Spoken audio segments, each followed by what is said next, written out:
पश्चिम बंगाल में भारतीय जनता पार्टी की बड़ी जीत के बाद पूरे देश में उत्साह का माहौल देखने को मिल रहा है। इसी कड़ी में इंदौर में भी भाजपा द्वारा जीत का भव्य जश्न मनाया गया।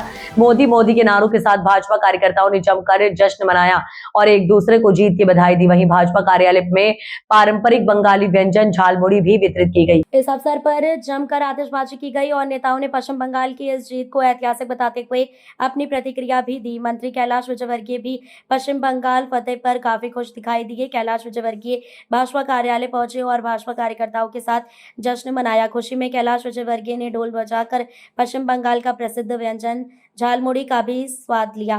कैलाश विजयवर्गीय ने कहा कि प्रधानमंत्री नरेंद्र मोदी के चमत्कारिक नेतृत्व और अमित शाह की कुशल रणनीति के चलते इस चुनाव में सफलता हासिल हुई है। पश्चिम बंगाल की जीत सामान्य जीत नहीं है। वहां सरकार बनना भाजपा के लिए नहीं बल्कि देश के लिए जरूरी था, क्योंकि पश्चिम बंगाल में लॉ एंड ऑर्डर नहीं था, जो देश विरोधी गतिविधियों का केंद्र बन गया था। देश की आंतरिक सुरक्षा को खतरा देने वालों को वहां की राज्य सरकार संरक्षण देने का काम करती थी। नकली नोट, नक्सलवाद, घुसपैठियों का गढ़ बन गया था। पश्चिम बंगाल मंत्री कैलाश विजयवर्गीय ने कहा कि नरेंद्र मोदी, अमित शाह और नितिन नवीन ने पश्चिम बंगाल जीतकर पूरे देश को तोहफा दिया है।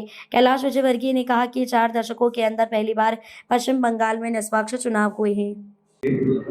राजेश भाई, श्रवण जी, सुदीप कोले जी, यहाँ उपस्थित सभी पत्रकार भाई और बहनों, सबसे पहले तो मैं देश के प्रधानमंत्री नरेंद्र मोदी जी, उनके चमत्कारिक नेतृत्व और अमित शाह जी, जिनकी कुशल रणनीति, और हमारे भारतीय जनता पार्टी के राष्ट्रीय अध्यक्ष नितिन नवीन जी के अध्यक्ष बनने के बाद इन चुनाव में जो सफलता प्राप्त की है, मैं माननीय मोदी जी को, प्रधानमंत्री जी को, अमित शाह जी को, नितिन नवीन जी को बधाई देता हूँ। देखिए, ये कोई सामान्य जीत नहीं है। ये इस बात की खुशी नहीं है कि बंगाल में सरकार बन गई। सरकार तो हमारी बहुत राज्यों में बनी है, पर बंगाल की सरकार बनना ये भाजपा के लिए नहीं, देश के लिए भी जरूरी था, क्योंकि बंगाल एक ऐसा राज्य था जहाँ लॉ एंड ऑर्डर बिल्कुल भी नहीं था, जहाँ देश विरोधी गतिविधियों का केंद्र बन गया था, और देश की आंतरिक सुरक्षा तो खतरा पैदा करने वाले लोगों को संरक्षण देती थी वहां की सरकार। और जितने भी देश विरोधी गतिविधियां हैं, चाहे अवैध हथियार हो, वो बांग्लादेश के रास्ते आते थे, नकली नोट वो बंगाल के रास्ते से आते थे, नक्सलवाद जो हमारे गृह मंत्री जी ने समाप्त किया, उनका फीडिंग सेंटर अगर कोई था तो बंगाल था।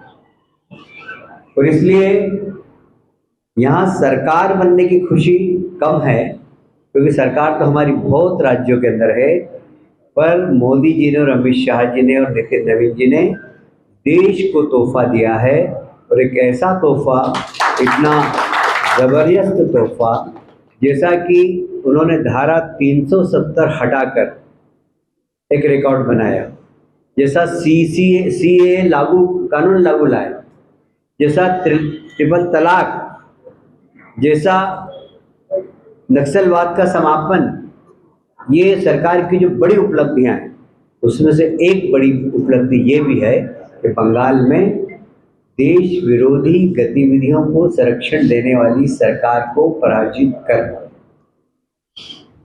मैं बंगाल में 6 इलेक्शन देखे, मैंने विधानसभा के इलेक्शन देखे, मैंने लोकल बॉडीज के इलेक्शन देखे, नगर पालिका, नगर निगम।